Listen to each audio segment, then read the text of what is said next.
Falando, meus irmãos, do versículo 1 do capítulo 6 ao versículo 11 do mesmo capítulo foi exposto aqui, primeiro pelo irmão Vinícius e depois, na semana passada, pelo presbítero Michel,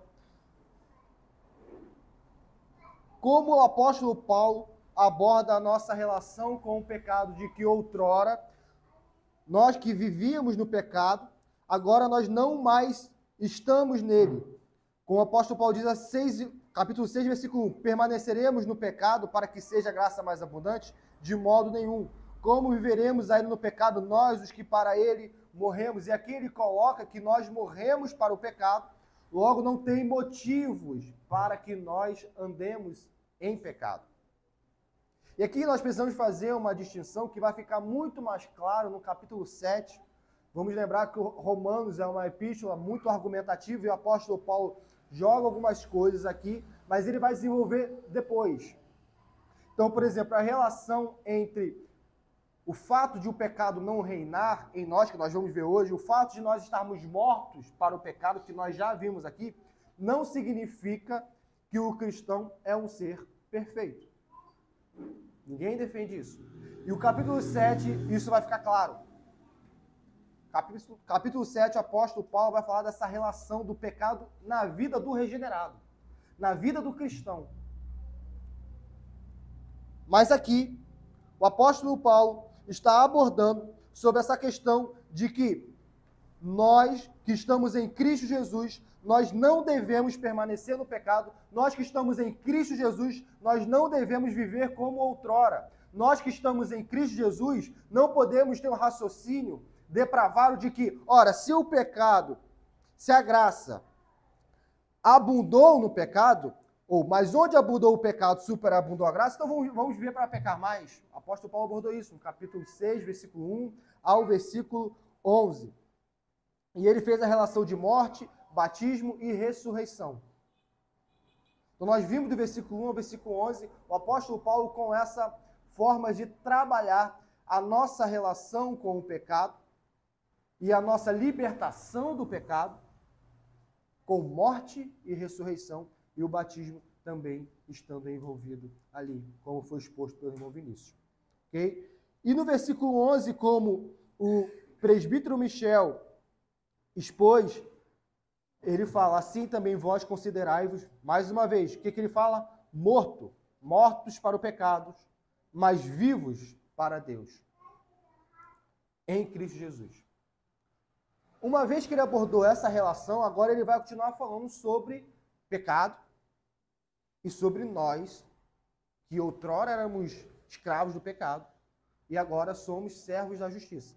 Ele vai colocar essas palavras agora em voga e o apóstolo Paulo agora vem com um novo elemento: obediência e senhorio. Se antes ele abordou morte e ressurreição, do versículo 1 ao versículo 6, agora ele vai falar sobre obediência e senhorio. Aquele a quem nós obedecemos, nós somos servos. Essa é a figura do apóstolo Paulo. E é interessante, lembrando do contexto maior aqui, nós acabamos de abordar no capítulo 5 e capítulos anteriores, justificação pela fé, e nós estamos vendo agora que logo depois da justificação pela fé, o que vem? Santificação. E como o irmão Vinícius expôs, a santificação vem imediatamente após a justificação. Imediatamente. Não existe eu sou justificado pela fé, então eu vivo como eu quero. A fé sozinha salva, mas a fé jamais vem sozinha. A fé sempre vem acompanhada de boas obras. A fé sempre vem acompanhada de santificação.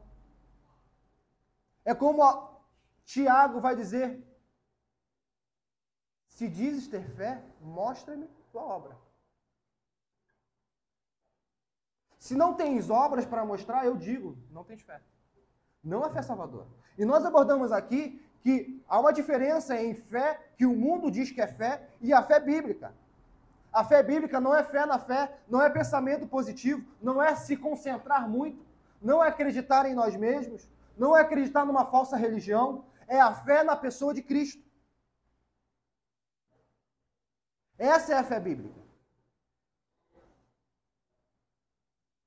Então a santificação, já que nós estamos falando que tem algo conectado aqui, como o irmão Vinícius expôs, que a santificação vem imediatamente após a justificação, então nós podemos dizer que a santificação, a verdadeira santificação, não é possível sem a verdadeira justificação.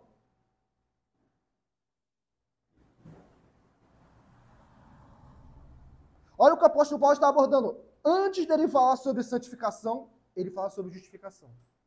E antes dele falar sobre justificação, ele fala sobre a pecaminosidade humana e ele fala o quê? Ele fala que nós somos reputados como culpados pela lei. Nós somos pecadores. Pecadores é que nós somos. E no versículo 12 ao versículo 23, que nós vamos nos ater nessa noite, e o que nós vamos ver, que é até o tema que foi divulgado, o tema foi extraído do versículo 22, libertados do pecado, transformados em servos de Deus. Mas vamos ler do versículo 12 ao versículo 23, e que o Senhor tenha graça de nós. Diz assim a palavra de Deus, Romanos 6, do versículo 12 ao versículo 23. Não reine, portanto, o pecado em vosso corpo mortal, de maneira que obedeçais às suas paixões. Nem ofereçais cada um os membros do seu corpo ao pecado, como instrumentos de iniquidade, mas oferecei-vos a Deus, como ressurretos dentre os mortos, e os vossos membros a Deus, como instrumentos de justiça. Porque o pecado não terá domínio sobre vós, pois não estáis debaixo da lei, e sim da graça. E daí? Havemos de pecar porque não estamos debaixo da lei e sim da graça? De modo nenhum. Não sabeis que aquele a quem vos ofereceis como servos para a obediência, desse mesmo a quem obedeceis, sois servos, seja do pecado para a morte ou da obediência para a justiça? Mas graças a Deus, porque outrora escravos do pecado, contudo vieste a obedecer de coração a forma de doutrina a que fostes entregues. E uma vez libertados do pecado, fostes feitos servos da justiça. Falo como homem por causa da fraqueza da vossa carne.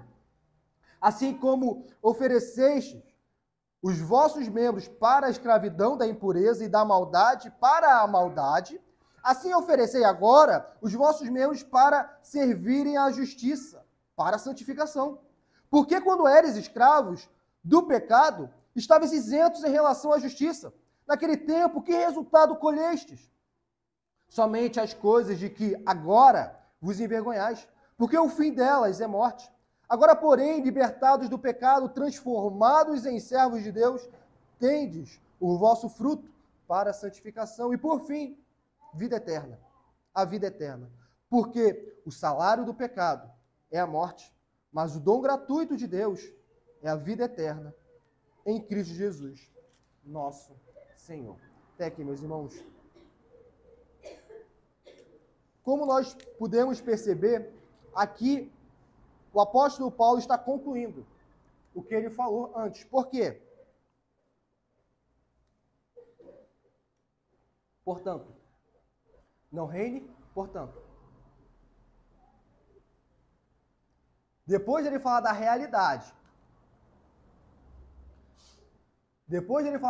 que estamos mortos para o pecado, depois dessa realidade posta, depois dele introduzir também aqui, diante dessa realidade de mortos, sepultados pelo batismo e ressuscitados em novidade de vida, agora ele vem concluir.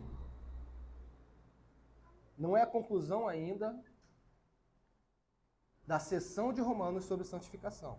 É desse argumento imediato. Santificação vai continuar o capítulo 7 até o capítulo 8. Mas o apóstolo Paulo diz: não reine, portanto, o pecado em vosso corpo mortal, de maneira que obedeçais às suas paixões. Aqui já começa o termo-chave que o apóstolo Paulo vai sempre repetir: obediência. Obediência.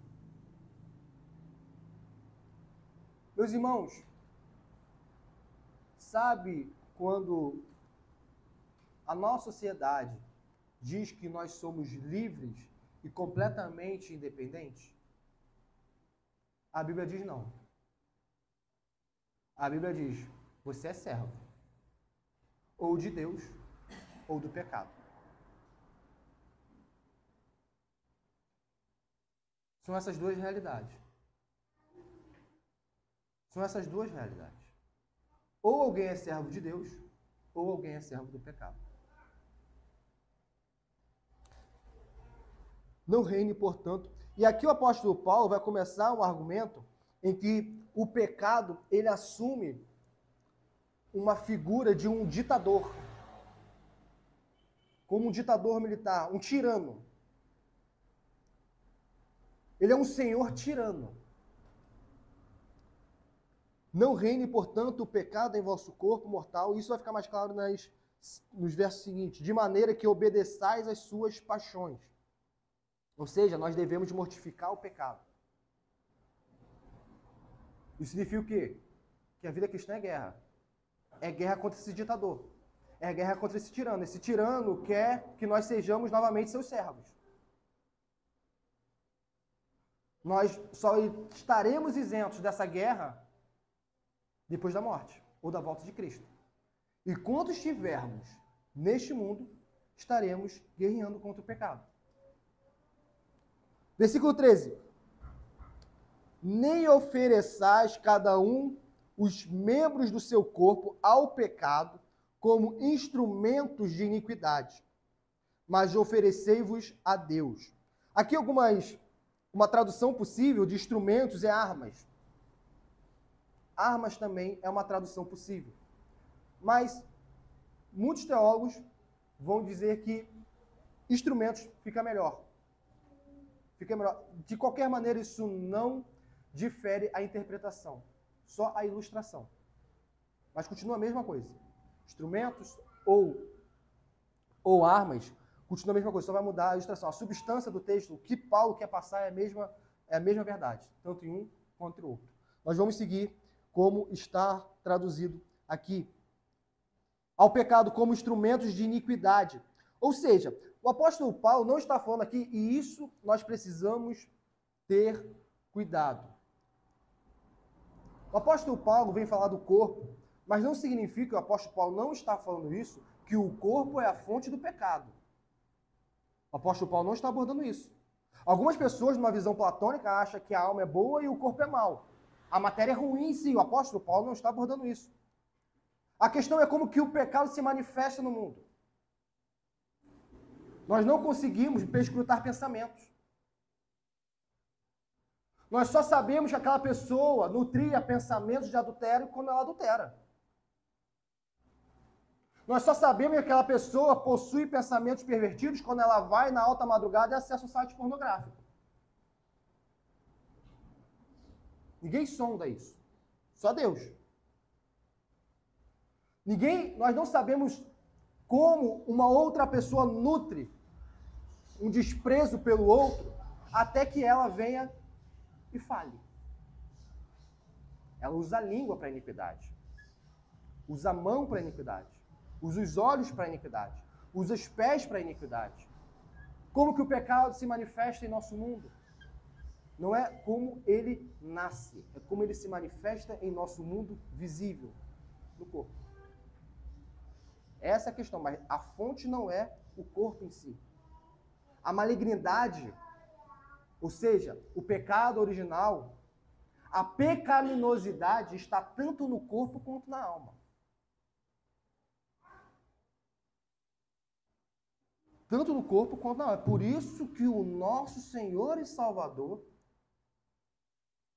se fez homem. E o que é homem? É corpo e alma. Jesus tinha uma alma racional, porque a nossa alma era corrompida e pecaminosa e precisava ser redimida. Esse é um dos motivos. Como instrumentos de iniquidade. Ou seja, não use o que vocês, os membros de vocês, os pés velozes para praticar maldade, iniquidade, como está nos Salmos. Isso que o apóstolo Paulo tem em mente. Antes, ou mais, oferecei-vos a Deus. E agora vem uma figura muito interessante. como ressurretos dentre os mortos. Como ressurretos entre os mortos. Meus irmãos, vamos parar e pensar o que o apóstolo, a figura que pode surgir em nossa mente aqui. Porque isso é importante. Nós não temos noção da calamidade do pecado.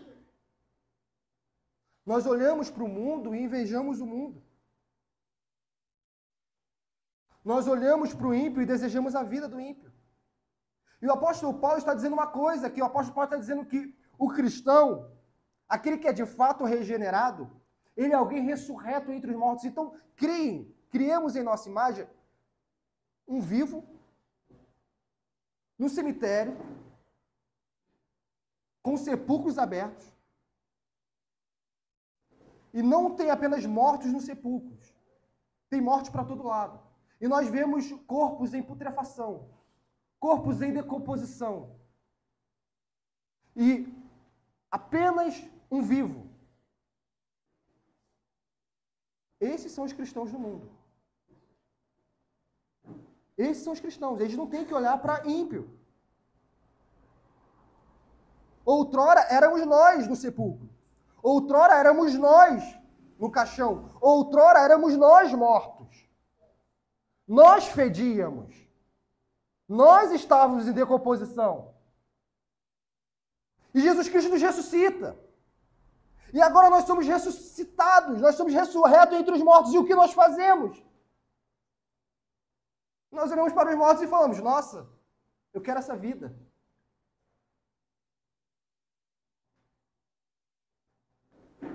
Jesus Cristo nos ressuscitou para uma vida que condiz com a ressurreição. Não para uma vida que inveje os mortos.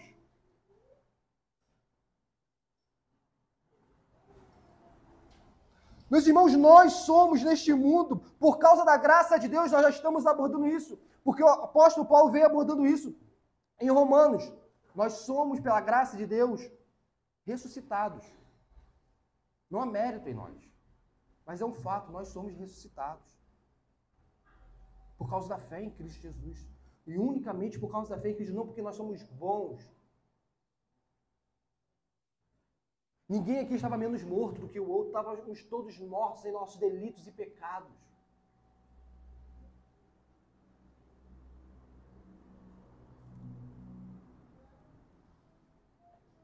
E o apóstolo Paulo vem e fala, ressurretos entre os mortos, e os vossos membros a Deus, oferecermos a Deus os nossos membros como instrumentos de justiça. Essa palavra justiça, no seio cristão, está em desuso. Fala-se muito em ser espiritual, mas fala-se pouco em ser justo. Fala-se muito pouco.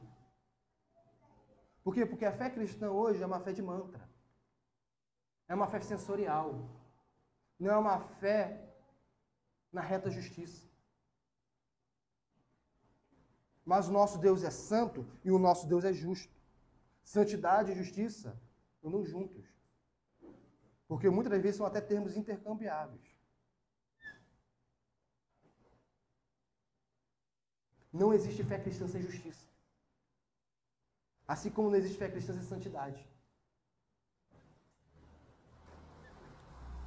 Porque o pecado não terá domínio sobre vós. Ele está justificando. Ele chama os homens a fazerem isso e depois ele indica o motivo por que ele chama. Ou seja, ele nos chama a não deixar com que o pecado reine em nós. Ele está nos chamando. Não reine, portanto, está nos chamando. E depois dele falar toda essa figura, no versículo 14, ele vai justificar. Ele está indicando por que eu estou falando isso. Eu estou falando isso porque o pecado não terá domínio sobre vós. Por isso que eu estou falando isso. É uma certeza que o cristão tem que ter. Por quê? Porque ele já disse que o pecado está ligado à obra de Cristo. Não tem como um cristão dizer-se regenerado e viver em prática de pecado, porque o pecado não terá domínio sobre vós. É claro que a gente não acredita que a pessoa se converteu e da noite para o dia ela é madura na fé. Existe uma caminhada, existe um processo, mas a santificação é imediata. Já vai ter havido uma transformação de vida. A fé cristã hoje não tem transformação de vida.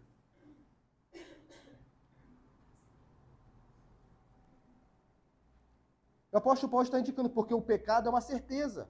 O pecado não terá domínio sobre vós, pois não estáis debaixo da lei, sim da graça. Nós vamos abordar o que o apóstolo Paulo está abordando logo no contexto imediato, essa questão, o que é debaixo da lei e da graça. Nós não vamos estabelecer a relação da lei e pecado, que também está aqui relacionado. Porque ele acabou de falar sobre pecado. Qual é a relação entre pecado?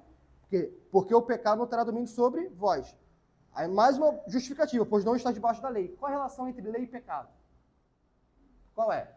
Paulo vai abordar isso em Romanos 7, versículo 7 em diante. Então, nós não vamos abordar isso essa noite. A relação entre lei e pecado vai ser abordada ainda. Então, o que Paulo, ele vem logo em seguida falar? Logo em seguida, esmiuçar a relação entre debaixo da lei e da graça, que é o versículo 15. Versículo 15. E daí? Havemos de pecar porque não estamos debaixo da lei e sim da graça? Meus irmãos, lei aqui está ligado ao sentido de que nós vimos em Romanos 5 que a lei de Moisés, por exemplo, a lei de Moisés, ela jamais foi um pacto de obras. Aqueles que acreditam que o povo no Antigo Testamento era salvo por causa da justiça na lei de Moisés, não compreendem corretamente a palavra de Deus. Eles sempre usam o mesmo exemplo. Nem Moisés cumpriu a lei de Moisés. Mas Moisés herdou o paraíso. Moisés foi salvo. Moisés está no Monte da Transfiguração. Então, se nem Moisés cumpriu a lei de Moisés, por que ele não cumpriu a lei de Moisés? Porque ele não entrou na terra de Canaã. É claro no Pentateuco. Isso é claro. Ele pecou contra Deus. Então, se nem Moisés entrou na terra de Canaã, ou seja, se nem Moisés cumpriu a lei de Moisés, como é que nós podemos dizer que no Antigo Testamento as pessoas eram salvas pelas obras da lei? Isso é completamente inconsistente com a palavra de Deus.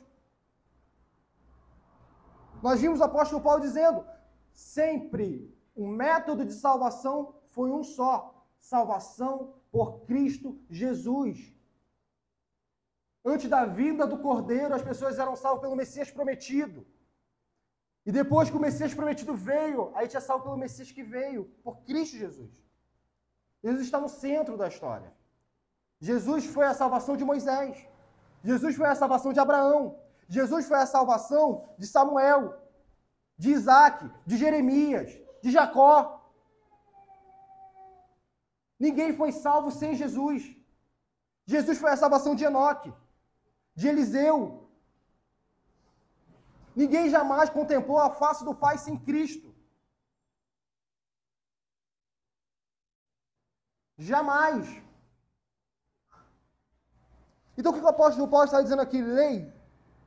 Lei aqui é no sentido de que, ora, já que a lei, como questão de pacto de vida, a gente abordou isso como algo que relembra, se a gente não abordou isso profundamente, nós até dissemos lá em Romanos 5, versículo 12 a 14, que esse assunto sobre lei está ligado à questão de pacto, e que a gente aborda geralmente nos catecúmenos, e não tem tempo de abordar aqui, até porque o apóstolo Paulo está pressupondo que nós já sabemos. Então, lei aqui está ligado, porque a lei de Moisés, ela servia também para lembrar o povo do pacto das obras. Ela não é pacto das obras. Isso que os judeus esqueceram. A lei de Moisés serviu para lembrar do pacto das obras. Ao mesmo tempo que ela servia também para lembrar do pacto da graça. Ela é a ponte entre o Éden e a Nova Jerusalém. Ou entre o Éden e Cristo. A lei é graça. A lei é graça. Mas os judeus interpretaram equivocadamente. Os judeus começaram a acreditar que a lei era pacto de obras. Os judeus começaram a acreditar que a lei era para a justificação. E quando o apóstolo Paulo derruba isso, a indagação é a seguinte: ok, se não tem mais lei, se agora não existe o reto proceder, se a lei já não me amaldiçoa mais, porque maldito todo aquele que não cumprir todas as palavras da lei. Se isso caiu, então, por que que não havemos de pecar? Vamos pecar, ué. Então, é essa a questão. Debaixo da lei, é debaixo da lei como a maldição da lei. Aquilo que a lei nos amaldiçoa. Aquilo que a lei requer. A gente pode até dizer, debaixo das regulamentações da lei. Aquele que cumpre todos os mandamentos tem vida. E aquele que descumpre um mandamento sequer, morte. Morte. Então, se nós não estamos debaixo da lei e sim da graça, vamos continuar pecando. E graça aqui também como regulamentação. Ou seja, tenha fé em Cristo Jesus e seja salvo. Graça. Então, se apenas a fé em Cristo Jesus já me garante a salvação, então vou ficar pecando. E o apóstolo Paulo vem com, de modo nenhum, algumas traduções vem, Deus me livre.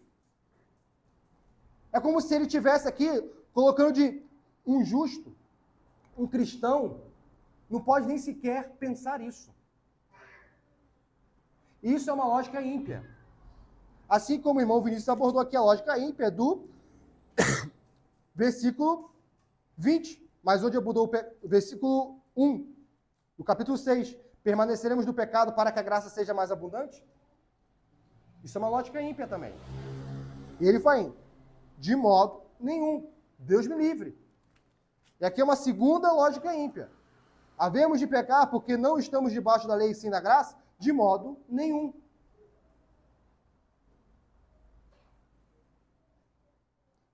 Não sabeis que aquele a quem, e aqui vem mais uma vez, servo e obediência. Não sabeis que daqueles a quem vos ofereceis como servos para obediência, desse mesmo a quem obedeceis sois servos, seja do pecado para a morte ou da obediência para a justiça? Quem nós obedecemos é o nosso Senhor. Se as paixões da carne suscitam em nós, como nós podemos dizer, a tentação vem, e nós dizemos, vou fazer, ou seja, uma obediência. É uma obediência. Então, quem foi o Senhor? Foi Jesus ou foi o pecado? Foi o pecado. Foi o pecado, meus irmãos. O pecado, o tirano do pecado, falou, faça. E muitas das vezes, abaixamos a cabeça e fazemos.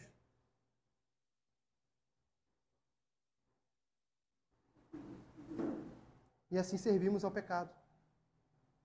Mas aqueles que resistem e vão para o lado da obediência ao Senhor, eles são servos da justiça. Meus irmãos, não tenhamos o pensamento ímpio de que tentação é impossível resistir.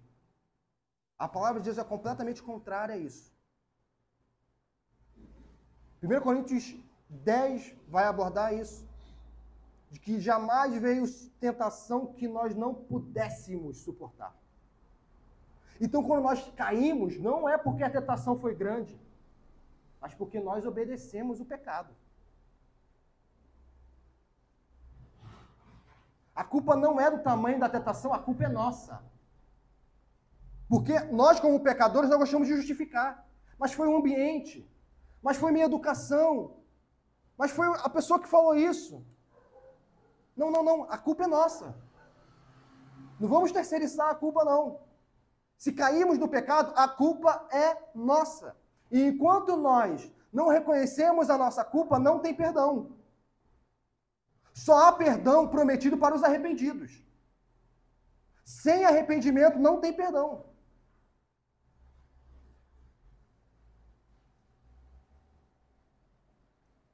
E não existe arrependimento sem reconhecimento de culpa. Algo que está tão fora de moda. Ninguém é culpado. Não, é um trauma que eu tenho, eu vou para o psicólogo. Algumas vezes é só culpa.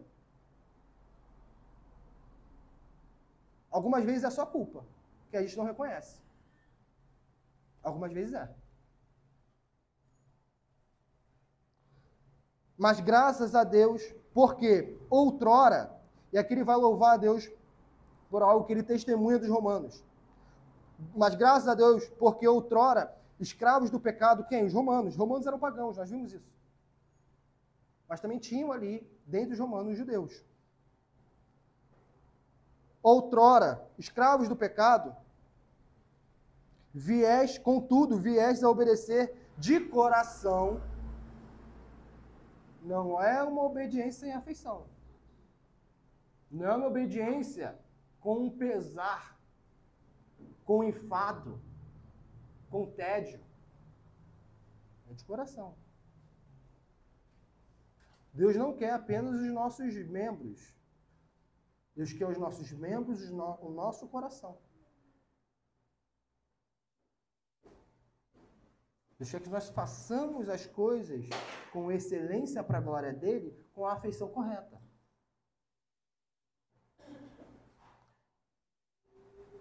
E os romanos, o apóstolo Paulo diz, eles obedeciam de coração à forma de doutrina que foi entregues. É o que nós, vez ou outra, abordamos aqui. O irmão Israel orou, o irmão Vinícius falou. A doutrina não é exposta para nada. A doutrina é exposta para que conheçamos mais acerca de Deus e o que ele requer de nós. E assim nós façamos o que ele disse em sua palavra, que ele quer que os homens façam. Senão nós estamos vindo dominicalmente para a igreja para aumentar juízo sobre as nossas cabeças. Porque nós sabemos e nada praticamos. Juízo, juízo, juízo.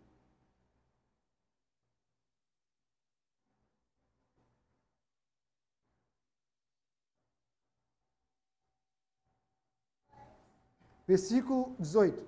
E uma vez libertados do pecado, fostes feitos servos da justiça. Servos da justiça. É o que o cristão é. Servos da justiça. E essa é uma realidade, tá? A gente tem que... Isso aqui é maravilhoso, meus irmãos, porque isso aqui é o evangelho. Isso aqui decorre de onde? Decorre das nossas obras. Nós estamos vendo que isso aqui não decorre das nossas obras, isso aqui decorre da justificação. Isso decorre de Cristo. É de Cristo que decorre. Então nós devemos entender que o apóstolo Paulo, ao mesmo tempo que ele está exortando, ele está indicando. Ele está indicando uma realidade e está nos exortando para essa realidade. Ele não está nos dizendo para fazer algo impossível. É impossível sem Cristo, mas é possível com Cristo. Então ele está indicando, nós conseguimos. Porque em Cristo, nós somos feitos servos da justiça, assim como os romanos foram feitos. E aí vem o versículo 19.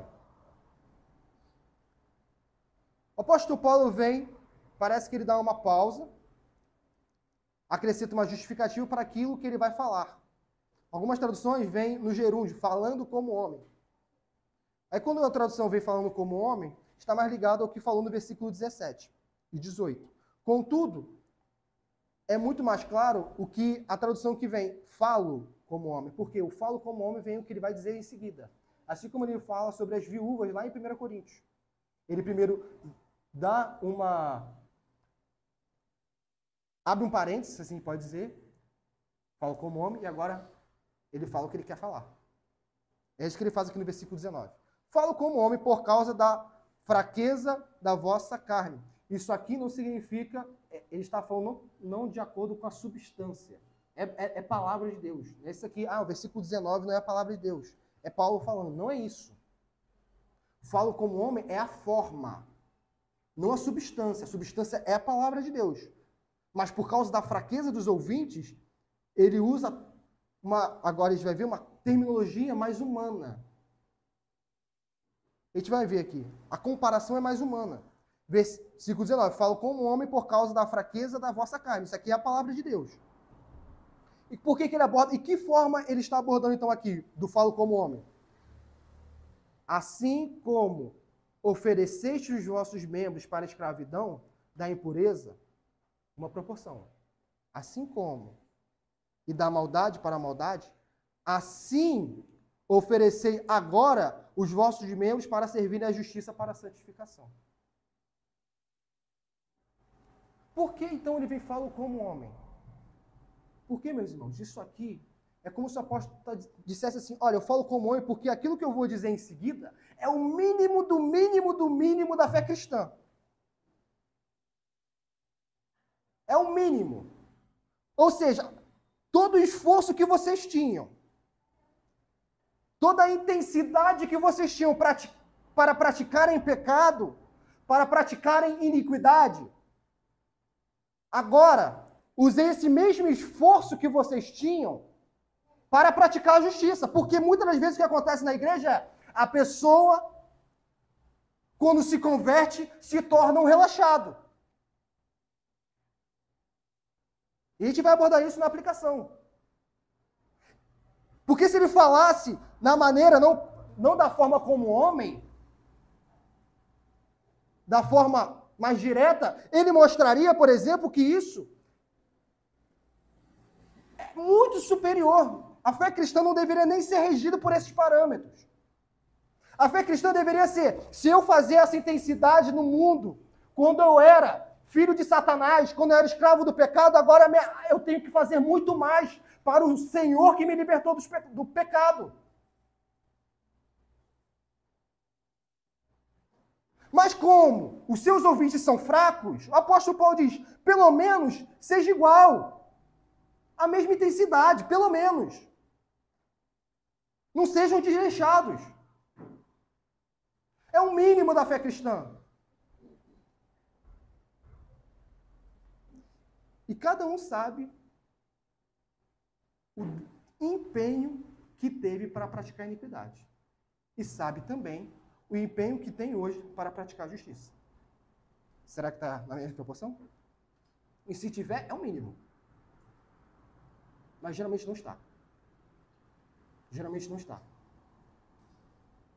Geralmente a gente se empenhava muito quando a gente andava alheio a Deus. Agora, servos da justiça, a gente descansa, a gente quer conforto. Essa é a realidade. Agora, isso é cristianismo? Pode ser a realidade das igrejas. Isso é cristianismo?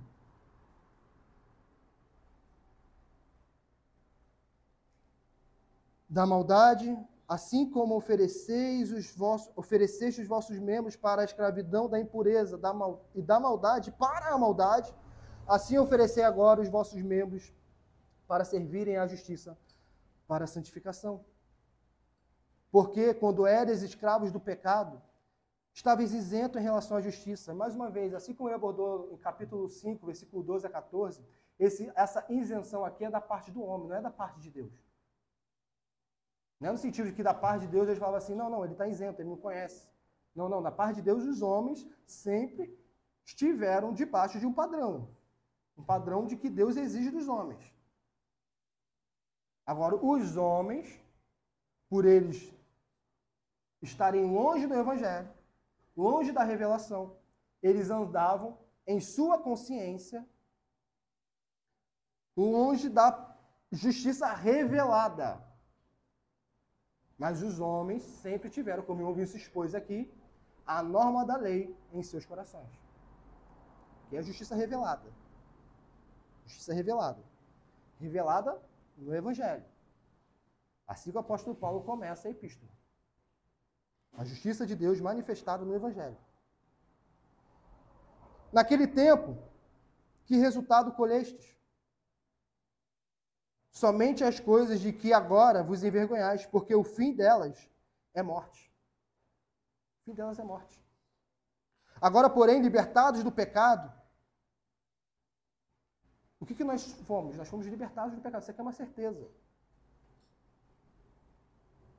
Isso aqui nós deveríamos nos apegar, e sempre que a tentação vier, nós deveríamos embrasar esse versículo e dizer: eu fui libertado do pecado. E não somente isso, fui transformado em servo de Deus.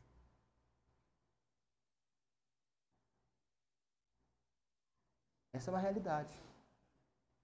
Essa é uma realidade.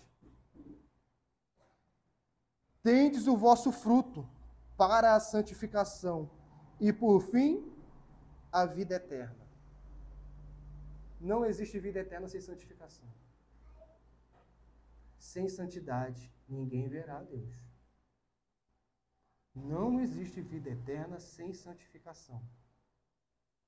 Não existe. Se alguém está se abraçando na justificação pela fé e vivendo completamente aquém a santificação, ele está tendo a lógica ímpia do versículo 15. Ele está tendo a lógica ímpia do versículo 1 do capítulo 6. Porque o fruto imediato, a consequência imediata da justificação é a santificação. É a santificação. Então nós não podemos caminhar do mesmo jeito como caminhávamos antes de Cristo nos chamar. É uma questão de evidência, meus irmãos. Se nós entramos no necrotério, nos é apresentado dois corpos. Um tem batimento cardíaco, um tem respiração, um está quente e o outro está frio, sem batimento cardíaco, sem respiração. Qual você vai dizer que um está vivo e outro está morto? Quem está vivo tem evidências de estar vivo. Quem está morto tem evidências de estar morto. Quem não tem santificação está na evidência de estar morto.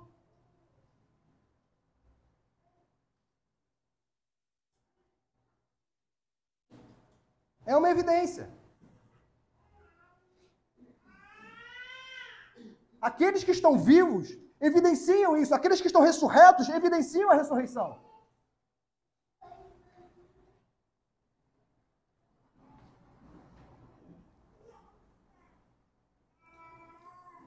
Por quê? Porque é uma certeza. O cristão ele foi libertado do pecado. Isso aqui está ligado à obra de Cristo, não há dúvida. Isso aqui não há dúvida, não é ponto de discussão. Por quem Cristo morreu, foi libertado do pecado. Não é matéria de discussão. Não é. E a vida eterna. Por quê? Porque o salário do pecado é a morte. E aqui vem de recompensa esse senhor chamado pecado, esse tirano que nos dá ordens e nós obedecemos várias vezes. O que ele vai nos dar? Ou a que caminho nos leva? Ao caminho de morte. É o caminho de morte. O pecado nos leva ao caminho de morte. E é muito interessante porque a santificação não é... Olha o que o apóstolo Paulo vai abordar no finalzinho, que é um versículo tão conhecido. Santificação não é obra para a salvação. É uma evidência de salvação, são coisas distintas. Evidência de salvação e obra para a salvação. São coisas distintas. Por que não é obra para a santificação? Porque o final diz o quê? O dom gratuito. A vida eterna não é recompensa por mérito humano. É dom gratuito. É um presente. É um presente. A santificação não é obra para a salvação, é evidência dos salvos. Evidência dos salvos. E a vida eterna em Cristo Jesus. O dom gratuito de Deus é a vida eterna em Cristo Jesus, nosso Senhor. Algumas aplicações, meus irmãos. A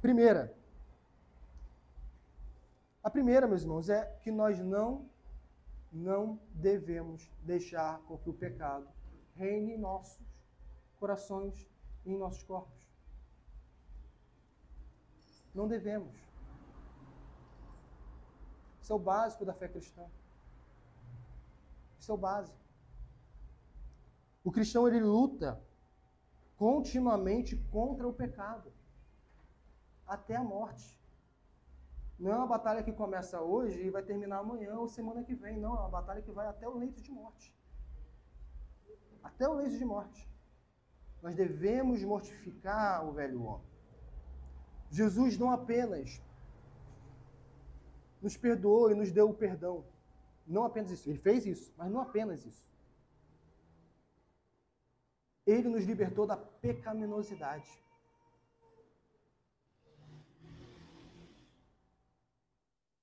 Ele nos libertou da pecaminosidade. Então nós não podemos pecar e falar a carne é fraca. Nós não podemos. Porque a questão não é a carne, a questão é a obra do Filho. Esse é um versículo muito mal interpretado, a carne é fraca. É a obra do Filho que está em jogo aqui. É a obra do Filho.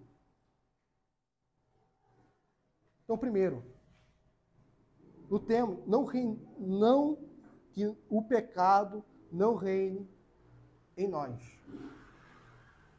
Primeira questão, que o pecado não reine em nós. Segundo, vivamos como ressurretos. E quem está ressuscitado não inveja morto. Quem está ressuscitado não inveja ou não deseja o período de morte. O apóstolo Paulo abordou o finalzinho da perícope. A parte B do versículo 21, ele diz o quê? Coisas que agora vos envergonhais.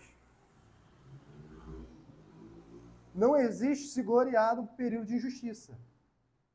Nos pecados praticados no período de injustiça. Muitas pessoas se dizem convertidas, e quando vão contar a sua história pregressa, elas têm uma felicidade da iniquidade, de que ele dormiu com várias mulheres, de que fazia isso, fazia aquilo. Isso é vergonha. Isso é vergonha. Tudo que é praticado longe de Deus é vergonhoso. É vergonhoso. Tenhamos vergonha de quem nós éramos. Tenhamos vergonha. Não nos orgulhemos disso.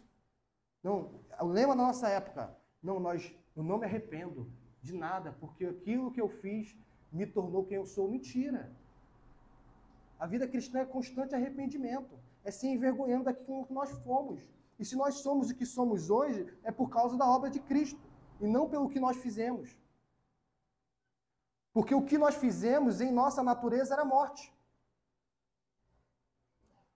A vida cristã é arrependimento. A vida cristã é não se orgulhar de quem fomos. A vida cristã é se envergonhar. Sentir vergonha é bom. Quando a vergonha está relacionada ao pecado que praticávamos.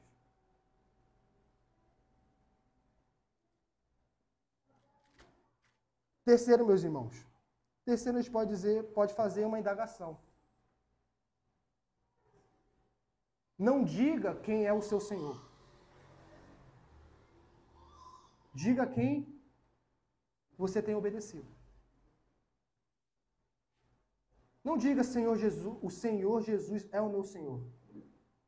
Isso é pouco demais. Porque nós mentimos com os nossos lábios. E mentimos não apenas para Deus, mentimos para nós mesmos. Então não diga apenas o Senhor Jesus é o meu Senhor.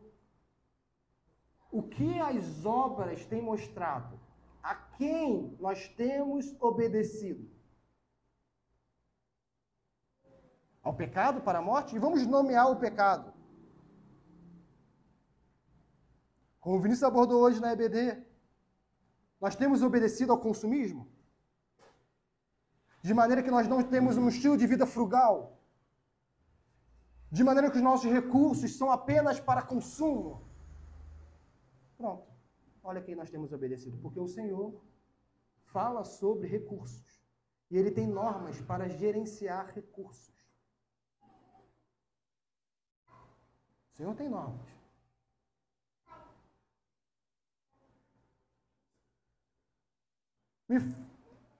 Suscitemos em nossas mentes qual é a fonte da nossa moralidade? Será que é a televisão? Eu falo o que é bom, o que a TV fala que é bom. Eu falo o que é mal, o que a TV fala que é mal. Pronto. Eu faço o que a TV manda eu fazer.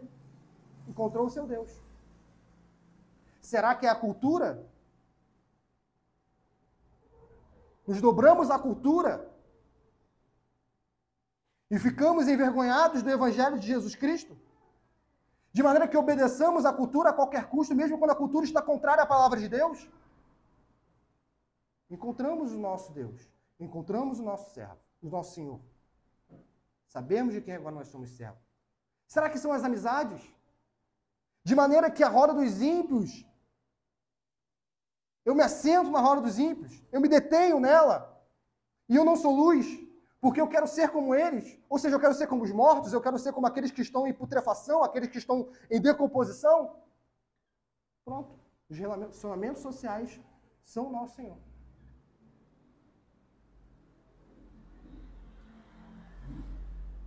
Será que é o nosso coração, os afetos que surgem em nosso coração? Pronto, o Senhor é o nosso próprio ventre. Nós obedecemos o nosso próprio ventre. Então, antes de nós falarmos e cantarmos o Senhor Jesus é o meu Senhor, vamos pensar biblicamente e vamos pensar como o apóstolo Paulo está falando para nós pensarmos. Diga-me, o apóstolo Paulo, podemos indagar como o apóstolo Paulo, poderíamos estruturar assim, diga-me quem tu obedeces e eu direi quem é o seu Senhor. Diga-me quem tu obedece. Aí está o seu Deus. Aí está o seu Deus.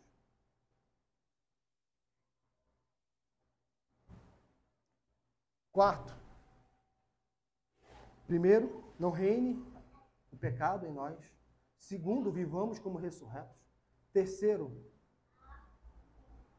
indaguemos-nos quem temos obedecido e veremos quem é o nosso Senhor. Quarto, qual é a intensidade que temos praticado a fé cristã? Qual é a intensidade? É o versículo 19. Assim como ofereceste os vossos membros para a escravidão da impureza e da maldade, para a maldade, assim oferecei agora os vossos membros para servir a justiça para a santificação.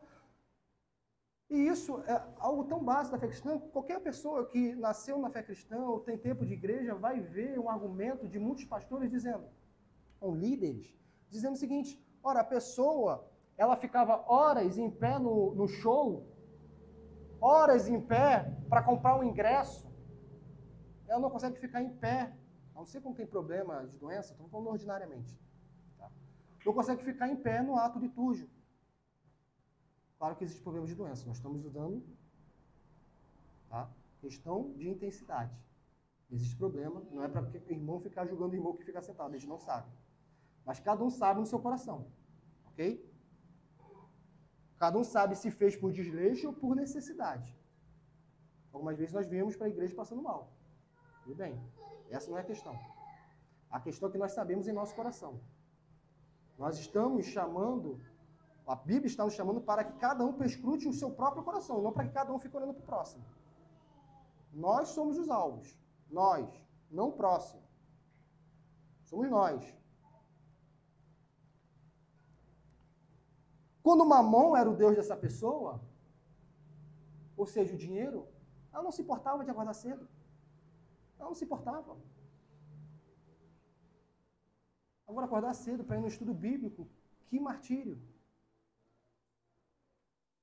Dificuldade. Que dificuldade.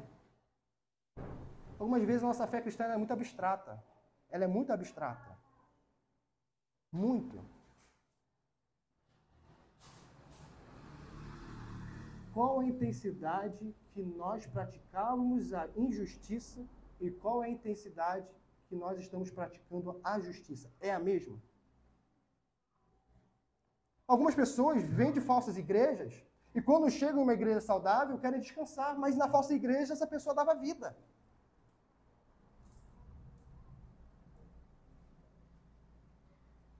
Ora, como assim? Existe a história de um muçulmano que ele diz assim, quando eu era islâmico, muçulmano, eu li o Alcorão várias vezes na minha catequese. E na vida adulta eu li.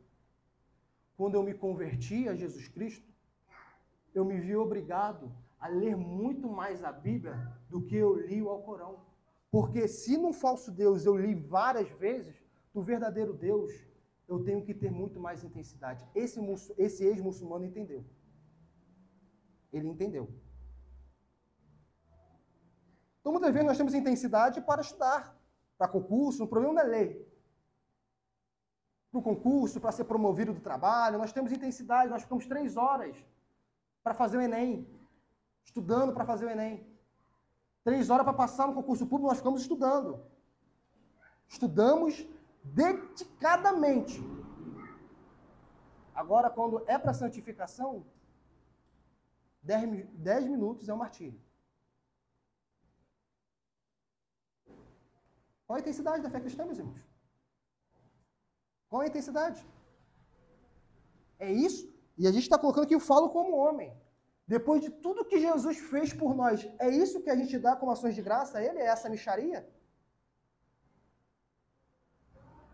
É essa mixaria que a gente devolve para Deus com ações de graça? Será que é só isso?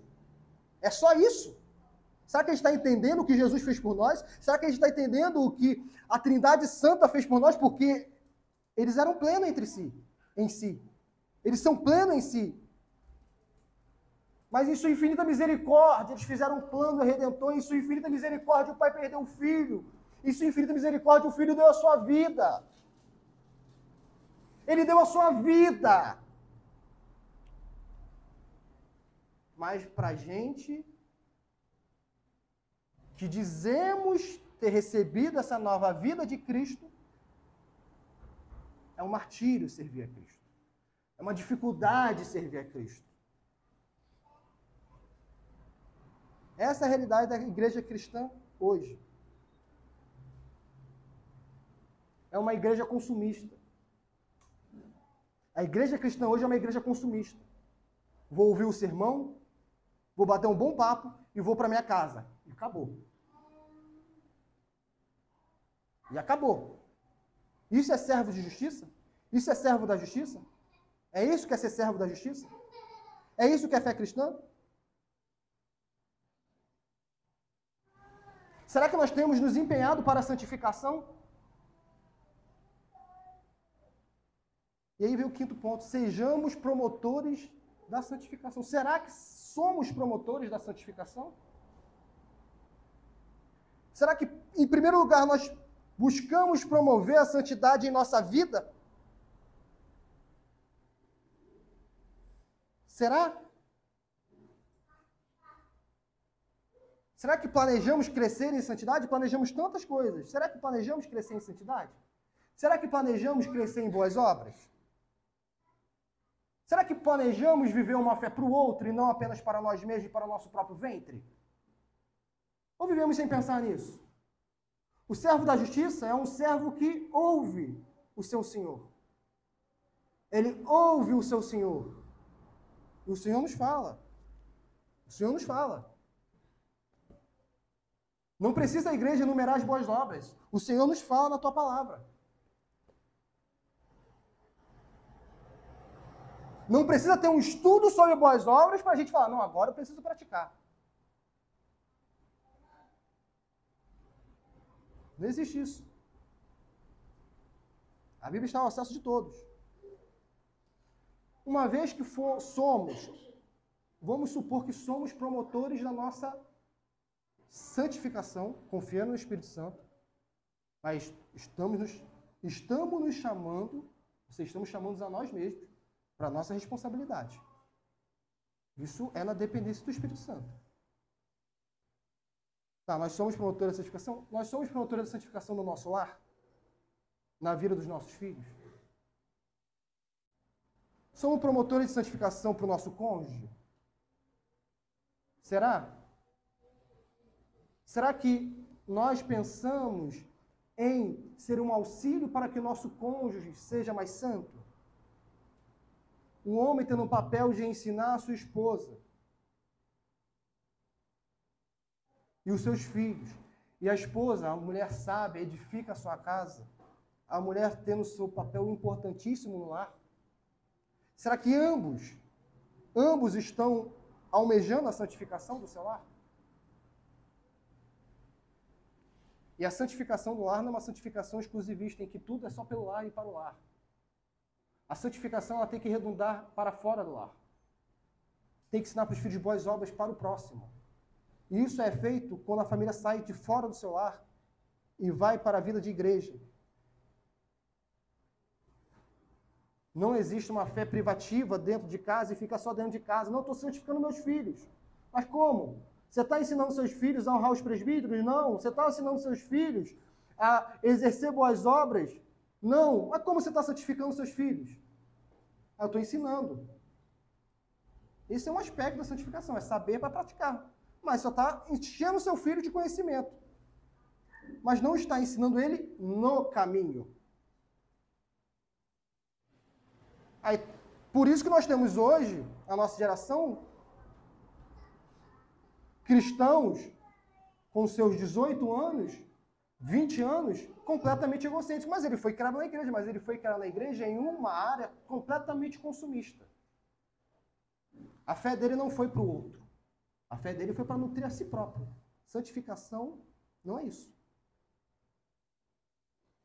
Não é isso, meus irmãos. Sejamos, meus irmãos, libertados do pecado, transformados em servos de Deus. E isso não é para sermos pragmáticos. Não, se nós fizermos isso, vai acontecer aquilo. Não. É para sermos fiéis ao nosso Deus. É para isso. É como louvor de ações de graça. Deus nos chama. E se nós não estamos praticando isso, não venhamos a nos desesperar. Paulo, ele prescreve e indica. O que significa? Ele prescreve o que devemos fazer e ele indica que o cristão consegue fazer. Ele fala faça, depois ele indica, olha, é possível. Ele fala faça, depois ele fala, é possível. Então, ao sairmos daqui, lutemos contra Satanás, lutemos contra o desleixo espiritual, lutemos contra o pecado. E lembremos, é possível em Cristo Jesus. A santificação é possível. É possível. Não por nós, mas porque Jesus falou que é possível. Não é para nós nos desesperarmos. E agora? Não, não. Corra para o Cordeiro. Corra para Cristo. Volte, Romanos, a obra da justificação. Volte no capítulo 3, no 21. Vai até novamente santificação e entenda que isso decorre da cruz. E faremos não por peso, não por medo, porque a lei nos fazia realizar boas obras por medo. Não, não. Façamos por ações de graça. Tenhamos uma fé cristã mais intensa. Mais intensa. Pelo menos isso. Se a gente não quer superabundar, porque a graça superabundou na nossa vida. Se a gente não quer superabundar nas boas obras, como o apóstolo Paulo diz, falo como homem. Pelo menos use a mesma intensidade do tempo da ignorância. Pelo menos. Pelo menos. Jamais a quem? Jamais a quem? Que o Senhor, nosso Deus, venha nos fazer meditar nessas verdades. E assim, pratiquemos boas obras. Vamos orar, meus irmãos. Santo Deus,